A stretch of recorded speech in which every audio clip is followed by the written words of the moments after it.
안녕하세요. 김현재입니다. 오늘은 우리 자산 중에 거의 대부분을 차지하는 부동산에 대한 약간 발칙한 생각이 좀 있어서 여러분과 공유를 하기 위해서 동영상을 켰습니다. 여기 화면에 보시면 이종우 센터장님이라는 분이 작년도에 돌아가셨어요. 이분은 이제 제가 알기로는 IBK 증권 무슨 대표는 아니고 파트장이셨던 것 같은데, 이분이 전에 그런 얘기를 하셨거든요.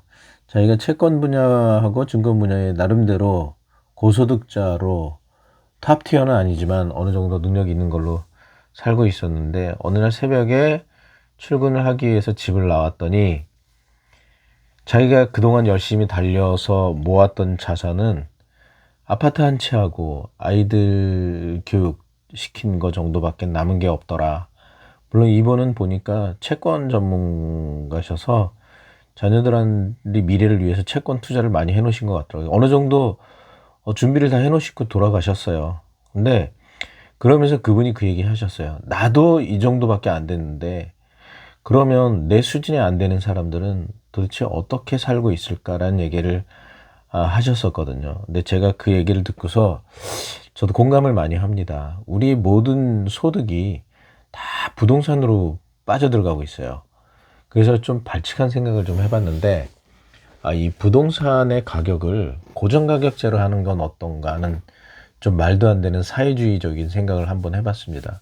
무슨 얘기냐면, 이 부동산 가격을 책정을 할 때 토지 가격에다가 정부가 정하는 공시 가격에다 건축비, 그 다음에 인건비, 그 다음에 인정이 되는 마진, 그러니까 영업이 뭐라 그러나 마진 한 20%라고 해야 되나요?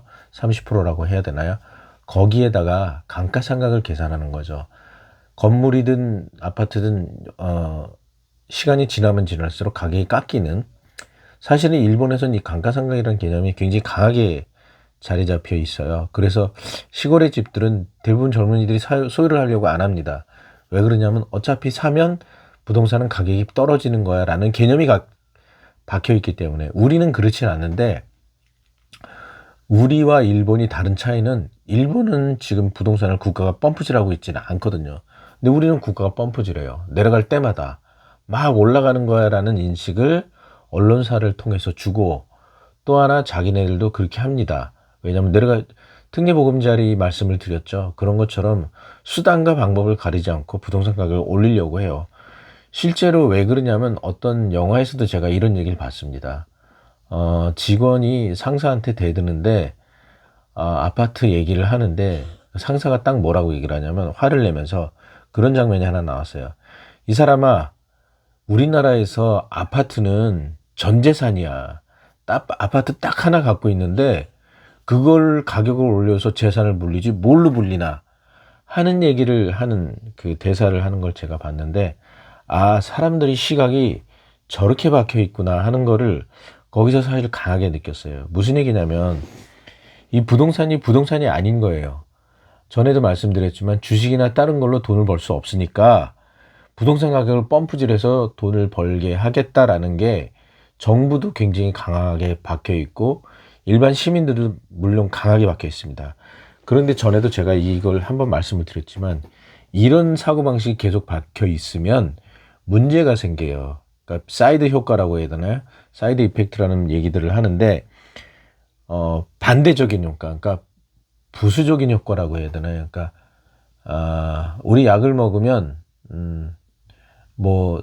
약 효과가 정상적인 효과가 아니라 부작용이라고 하는 게 맞겠죠. 부작용이 더 맞는 말이겠네. 그러니까 사이드 효과가 나는데 뭐냐면 이런 식으로 국가도 가격을 올리고 일반 사람들도 가격을 올리면 젊은이들이 결혼과 출산을 거부합니다.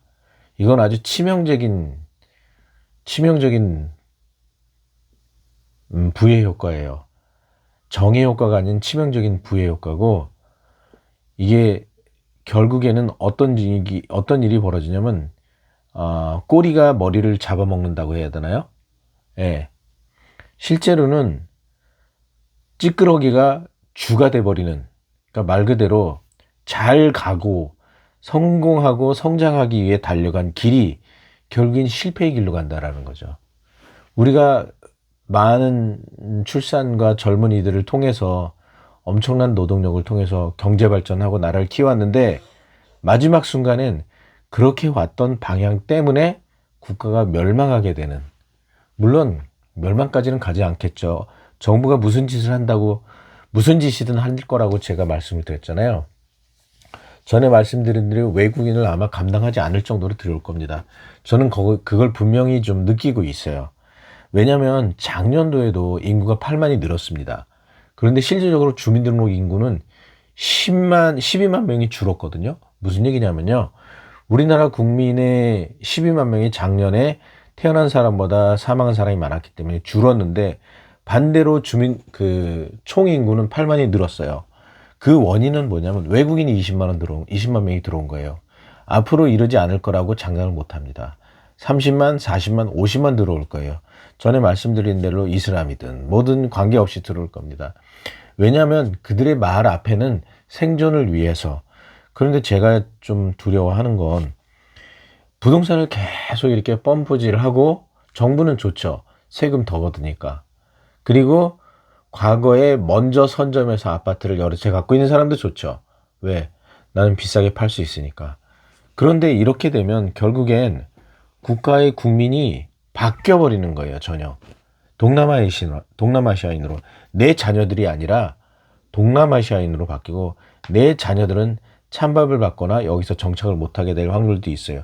특히 상위 0.1%의 자녀들이 아니라면 그 자리를 차지하지 못할 확률이 높다고 생각하기 때문에 이 부동산에 대한 근본적인 문제를 해결할 수 있는 방법이 어떨까 싶어서 제가 얘기를 좀 드리는 겁니다. 근데 이거는 그냥 고육지책이라고 생각하시면 좋을 것 같아요. 이러면 어떨까? 그러니까 정해진 가격제. 근데 이런 얘기들을 하세요. 옛날에 우유를 가격을 딱 홀딩을 시켰더니 오히려 소득이 안 늘어나니까, 그러니까 우유를 낙농을 하는 분들이 소득이 안 늘어나니까 아예 우유 생산을 줄여버려서 더 문제가 일어났다. 그런 얘기도 하셨는데 저도 그거는 이해가 됩니다. 그래서 만약에 아까 말씀드린 메커니즘으로 토지 가격, 건축비, 일정한 마진, 거기에 감가상각 계산해서 오래된 주택일수록 점점 가격이 더 떨어지는 형태로 지정가 제도를 했을 때, 그러면 이거는 이제 신축이 아니기 때문에 기존에 갖고 있는 사람들이 손해가 되겠죠. 집을 사면 살수록. 근데 새로 사는 집은 토지 가격에 건축비가 들어가고 인건비에 적당한 마진을 챙겼기 때문에 그 가격이면 판매가 될 겁니다. 다만 그 가격을 산 사람은 돈이 있는 사람은 맨 처음에 비싸게 사고, 돈이 없는 사람은 감가상각으로 떨어진 집을 사면 되니까 더 싼 가격에 사는 게 되겠죠. 일본처럼.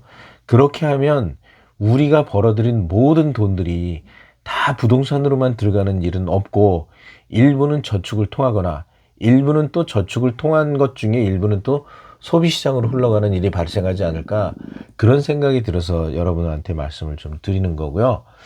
그리고 여기에서 이제 문제는, 그러면 만약에 야, 그 마진도 우리는 챙기지 못하겠어.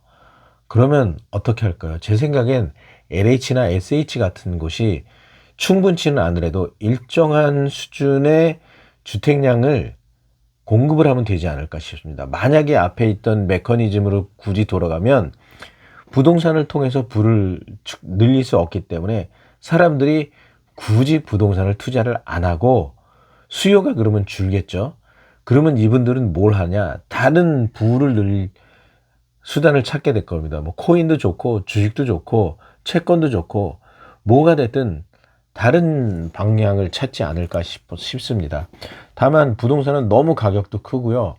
거기에 모두 쏠려 있기 때문에 자연스럽게 부의 효과가 나타난다고 생각을 해요.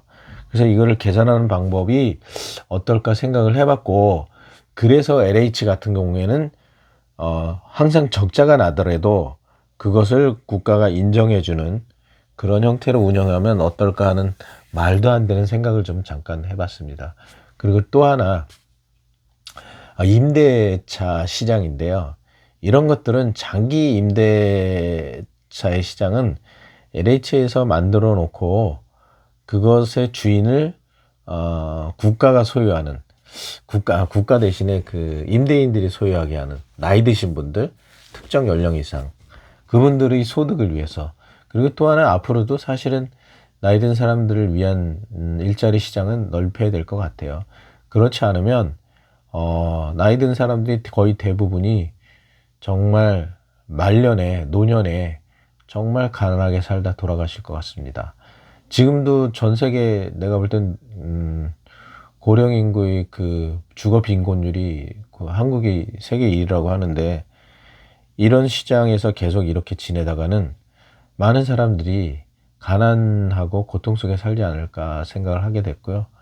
일단은 오늘은 우리 부동산 시장에 고정 가격제를 만들어 놓고 어떤 루틴으로 초기에 만든 집은 비싸도 시간이 지나면 지날수록 가격이 떨어지는 형태의 부동산 시장을 만들면 어떨까 생각해서 한번 좀 일본처럼 생각을 나눠봤고요. 그리고 전에도 말씀드렸지만 저는 제2의 수도권을 분명히 만들어야 된다고 생각을 해요. 서울과 경기도의 인프라를 조금씩 빼내서, 또한 지방의 특정한 한 군데만 포켓으로 거기에 모두가 몰릴 수 있도록, 그러면 지방도 수도권보다는 그쪽으로 먼저 옮길 거라고 생각합니다. 항상 여러분들 보시면 부산의 영도대교 그쪽 밑에 아파트들이 있잖아요. 거기 지금 사람들이 일부 사는데 그 주변에 신도시가 생기면 사람들이 다 빠져나갑니다. 그런 것처럼 서울도 홀딩하고 다른 곳에 새로운 신도시처럼 서울을 대체할 만한 것을 만들지 않으면 이 서울의 집중 현상은 사라지지 않을 것이고, 물론 그러면 좀 분산이 되기 때문에 상승도 줄겠죠. 그래서 사실은 그 상승, 제2의 신도시를 만드는 것도 하나의 방법이지만 부동산 가격을 그 가변이 아니라 고정제도로 해서 만드는 것도 새로운 메커니즘, 완전히 뿌리부터 뒤바꿔버리는 그런 형태가 아닌가 싶어서 약간 말도 안 되는 생각을 여러분과 잠깐 나눠봤습니다. 예, 감사합니다.